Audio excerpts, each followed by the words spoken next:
नमस्कार साथियों, हिंदी स्टेनो बढ़ोत वाले चैनल में आपका हार्दिक स्वागत है। आज की डिक्टेशन रामधारी गुप्ता खंड 2 से प्रतिलेखन संख्या 72 90 वर्ड पर मिनट की स्पीड से होगी।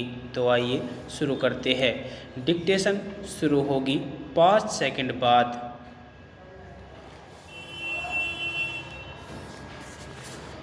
स्टार्ट। उपाध्यक्ष महोदय, आज यहाँ गंगा के पुल का शिलान्यास करते हुए मुझे बड़ी प्रसन्नता हो रही है।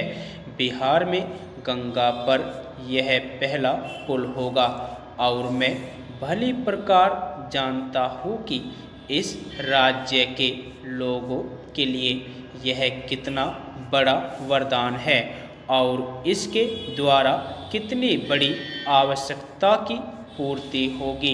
मैं इसी राज्य का रहने वाला हूँ और अपने सार्वजनिक जीवन में मुझे बराबर इस राज्य के सभी भागों का दौरा करने का अवसर मिला है। इसलिए मैं निजी अनुभव से कह सकता हूँ कि इस पुल के निर्माण से बिहार के लोगों को विशेष रूप से और देश के लोगों को साधारण रूप से अनेक सुविधाएं प्राप्त होगी। बिहार के मध्य से होकर गंगा प्राचीन काल से बहती आ रही है और आरंभ से ही इसके कारण यह राज्य दो भागों में विभक्त हो रहा है, जो मिथिला और मगध के नाम से प्रसिद्ध थे। प्राचीन काल में जबकि यातायात के साधन इतने उन्नत नहीं थे और लोगों को प्राय महीनों तक लंबी यात्रा करनी पड़ती थी, और जब भारत के सभी भूभागों में आत्मनिर्भरता अर्थव्यवस्था का आधार थी, उस समय संभव है इस प्रदेश में गंगा पर पुल का अभाव इतना न खलता हो। परंतु आज के युग में विज्ञान के आविष्कार स्थान तथा दूरी पर विजय पा चुके हैं और यातायात के गतिमय साधनों का बहुत महत्व है। इसलिए उत्तर तथा दक्षिण बिहार के बीच सीधा रेल तथा सड़क मार्ग न होना निश्चय ही बहुत बड़ी असुविधा है। बिहार के इन दोनों भूभागों की अर्थव्यवस्था ऐसी है कि अपने पूर्ण विकास के लिए एक भाग दूसरे पर निर्भर करता है। उत्तर बिहार कृषि प्रधान क्षेत्र है और वहाँ गन्ना तथा खाद्यान्न भारी परिमाण में होते हैं, किंतु दक्षिण बिहार कोयला, लोहा, तांबा, अभ्रक, सीमेंट आदि खनिज पदार्थों के लिए प्रसिद्ध है। इन्हीं पदार्थों द्वारा आधुनिक उद्योगों की मौलिक आवश्यकताएं पूरी होती है।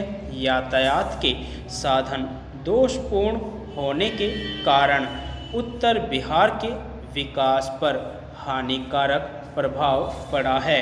क्या यह आश्चर्य की बात नहीं कि धनबाद से दिल्ली कोयला पहुंचाना गंगा के उस पार उत्तरी बिहार के जिलों में पहुंचाने की अपेक्षा कहीं अधिक सरल है। इस शताब्दी के आरंभ में इन असुविधाओं का अनुभव किया जाने लगा और तभी मोकामा घाट के निकट तनाव द्वारा यात्री और सामान इधर उधर ढोने के स्थान पर गंगा पर पुल बनाने की चर्चा होने लगी। गंगा के दोनों ओर दो विभिन्न रेल कंपनियों की गाड़ियां चलती थी। इन कंपनियों का दृष्टिकोण विशुद्ध रूप से व्यापारिक था, इसलिए लोगों की सुविधा अथवा देश के यातायात साधनों के विकास की अपेक्षा वे अपने लाभ और साझेदारों के लाभ को अधिक ऊंचा स्थान देती थी।